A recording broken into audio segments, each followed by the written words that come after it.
Hi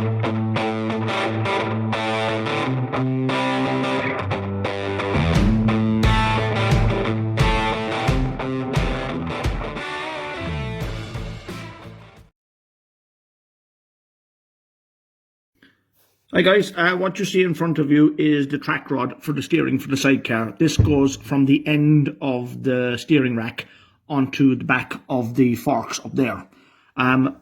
Buddy of mine, Brendan, he made a slug which goes in here. What's going to end up happening with them holes is eventually they'll be filled with weld. That way the slug can't move one way or the other.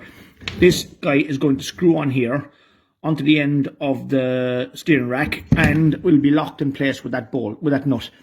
The other end of it is, one second now, I'll show you. See the hole up there? One second now, I'll get my finger in there. That hole there takes the ball joint. So all I'm going to do at the moment is I'm just going to give it a tack of weld. I'll work my lengths, check the lengths first because there's loads of adjustment. So we get the adjustment right, we get it working right before I actually fully weld it into place. Right, I'm getting the steering sorted out now. I've got the track rod here that's connected to the steering rack at the other side. Now the length of the track rod hasn't been determined yet. My immediate sort of task is just to get it connected, get the whole thing connected up. Then I can cut this to suit the length that I need to get the lock that I want on the wheels. Because this was fouling on the frame, I have to have it lower. So what I've done is I've made a kind of an L-shaped bracket of sorts. Of the tube and flat and some of the original flat plate that was connecting it. So this is going slotting over the original bracket. What I'm going to do is I'm going to weld all the way around it, top and bottom, inside and outside, make sure there's no bloody way that thing is ever going to move. It's welded at the moment on the bottom. That'll be welded properly, well welded more to do a better job on it. But for now, that's exactly the line I'm looking for. So now it's just a matter of getting everything lined up, getting it welded in, and then I'll cut the track rod and get it sorted. Right, the steering setup is completely built. You can see inside there, you've got the track rod now all the way across, all connected up through, down to the bottom of the steering rack, which you see there with the bellowed boot on it. Now I've been messing with the steering wheel all day. So now I've got my shaft in. It's actually been dropped down to where I want. I ended up having to cut it, reduce the length of it, and slug it and re-weld it. So as you can see now, if you look at the wheel is turning away quite nicely there. You can even hear it squeaking. So I'm very, very happy with that. The whole thing it's actually very, very light. It works really, really well. So now what I've got to do is, because I had to enlarge the hole here to make way for the knuckle, I've got to remake this so it'll cover the hole up again and fit it back down properly again. Then clean up everything and get everything painted.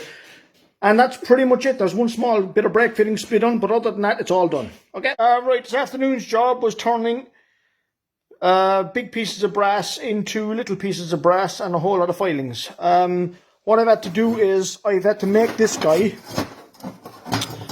This guy is the cover for the floor where the steering stem goes. I'll show you now in a second because I had to elongate the hole. I needed a new piece because the other one was too small. So that guy goes now is it goes over there, like so, and I've got the original pieces of the original cover, so I'm going to fit them there, like so, one-handed operation. By the time I let that all tidied up now, I'll polish it all up and fix them all properly. That's what the covers are going to look like. I've got the centerpiece for the steering stem and the support bracket made up. It actually come together really well. I put a bit of detail in it with the countersunk holes here because it looked a bit plain when it was finished. So I'll just bang it in there quickly and give you an idea of what it looks like when it's gone in.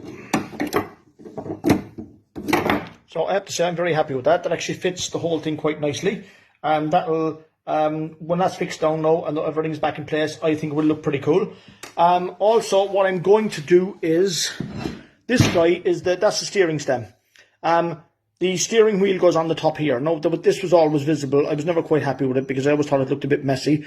So, seeing as I'm sort of doing a bit of detailing, I'm going to make some sort of a cover out of either brass or copper to cover this. So what you'll have is underneath the steering wheel, you'll just have a brass disc or a copper disc.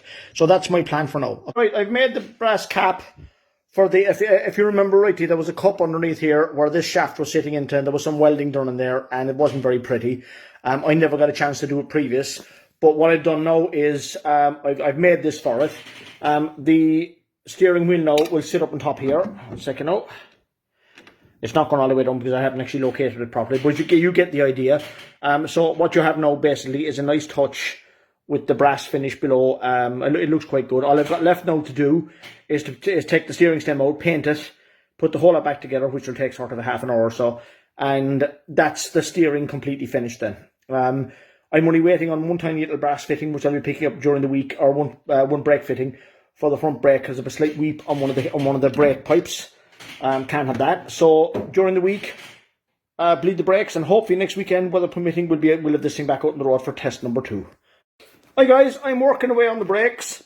This is pretty much the last job to be done on this, other than giving it a good clean up.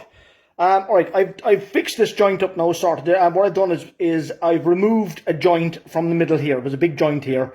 What you ended up with here was 3 joints by the time you had the whole lot connected, and one of the joints leaked. So I said I went away and got a good ridge fitting and replaced that, and I'm also going to do the one on the other fork over. The system as it was this guy. This is the joint that was on it, but what you ended up having is you had a connection here, which was for one joint. You have another joint here, and another fitting the other side, just made for too many joints. So what you have now is you have this small joint, you have him goes on here, and you have one of these fellas goes onto the end here, like so. Now the problem is, unfortunately, with all the stuff that I've got, I don't have another one of them. So I'll have to wait till tomorrow until the shops are open and get myself another one. Okay, that's it for now, guys. See you later. Bye-bye.